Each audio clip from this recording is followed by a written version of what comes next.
ফরিদপুর জেলার ভিতরে গত বছরও আমরা প্রথম স্থান অধিকার করছি এই দুর্গাপূজায়। এবছরও আশা করছি যে আমরা প্রথম স্থানে থাকব। সতীদেবীর দেহকে খণ্ড বিখণ্ডিত করেন, 151টি খণ্ডে বিভক্ত হয়ে বিশ্বের 51 জায়গায় তার দেহের বিভিন্ন অংশ পড়ে এবং সেখানে এই শক্তিপীঠ আবির্ভূত হয়। আমাদের মোট 51টা যে খণ্ড আছে মায়ের, সেই 51টা প্রদর্শনী এবার আমাদের হবে। আমরা কাজ করতেছি আষাঢ় মাস পয়লা, আমরা প্রায় 30-40 জন পরিষ্কার থেকে শুরু করে খ্যার মাটি আনিয়ে দেওয়া ভাস্করের। আর দর্শনার্থী যারা আসবে তারা দুটো গেট করাইছে আমাদের। একটা আছে কি রাক্ষসের মুখ দিয়ে ঢুকবে, আর একটা আছে পাহাড়ের মতন করাইছে, রাক্ষসের পাশেই ওই গেট দিয়ে বের হবে। রবিবারের থেকে আমাকে এলো পূজা অর্চনা শুরু হবে। বৃহস্পতিবারে যাই আছে গিয়ে দশমী, যাকে বলে দশমী পূজা থেকেই আমরা শেষ। 60 বছর বয়সে এগুলোকে মানে দেখতেছি, এগুলোকে মানে নতুন করে বছর 4 ধরে আর কি। মানে এখানে সবাই সাহায্য অনুভূতি সবাই করে, আমরাও বিভিন্ন লেখাতে কালেকশন করি। যে ভাঙচুর বা কেউ চাপ দিচ্ছে, কেউ হুমকি দিচ্ছে, এরকম ধরনের কোনো কিছুই নাই। মানে সবাই মানে একটা সাহস আমাদের দিচ্ছে। ফরিদপুর জেলার ভিতরে গত বছরও আমরা প্রথম স্থান অধিকার করছি এই দুর্গাপূজায়। এবছরও আশা করছি যে আমরা প্রথম স্থানে থাকব। কারণ আমাদের যে আয়োজন পরপর 4 বছর যাবত, যেমন গত বছরে হয়েছে 251টা প্রতিমা, এবছরে আছে আমাদের মায়ের যে 51 পীঠ আছে, আমাদের মোট 51টা যে খণ্ড আছে মায়ের, সেই 51টা প্রদর্শনী এবার আমাদের হবে।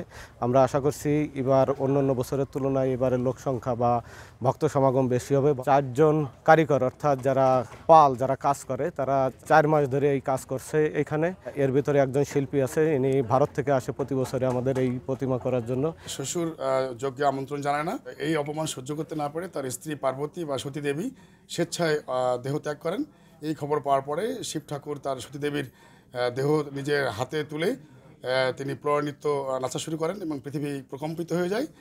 এটা ভীত সন্ত্রস্ত হয়ে দেবতাদের মধ্যে নারায়ণ তার চক্র দ্বারা সতীদেবীর দেহকে খণ্ড বিখণ্ডিত করেন, 151টি খণ্ডে বিভক্ত হয়ে বিশ্বের 51 জায়গায় তার দেহের বিভিন্ন অংশ পড়ে এবং সেখানে এই শক্তিপীঠ আবির্ভূত হয় এবং এক এক জায়গায় দেবী এক এক রূপে পূজিত হয়।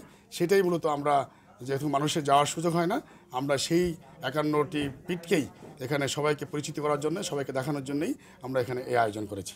আগে 151 খণ্ড করেছি, 201 খণ্ড করেছি, 251 খণ্ড করেছি। তখনই আসলে দর্শনার্থীদের মনের আশা ছিল একটু ভিন্ন আঙ্গিকের কিছু করা যায় কিনা। এই চিন্তাধারা থেকে আমরা এই বিশেষ করে 51 যে খণ্ড মায়ের, সেই 51 খণ্ডর চিন্তা ভাবনা করেছি। মা এবার তো গজে আসবে, এটা আমরা সবাই জানি। বেশ কয়েক স্তরের নিরাপত্তামূলক ব্যবস্থা নিয়েছি। আপনাদের কাছেও হয়তো হিসাব আছে। আমাদের কাছে আজকে পর্যন্ত এই জেলায় আমাদের যে মণ্ডপের সংখ্যা আছে, এটা হচ্ছে 758টি মণ্ডপে এই পূজা অনুষ্ঠিত হবে। এখানে প্রতিমা ওঠানো হবে এবং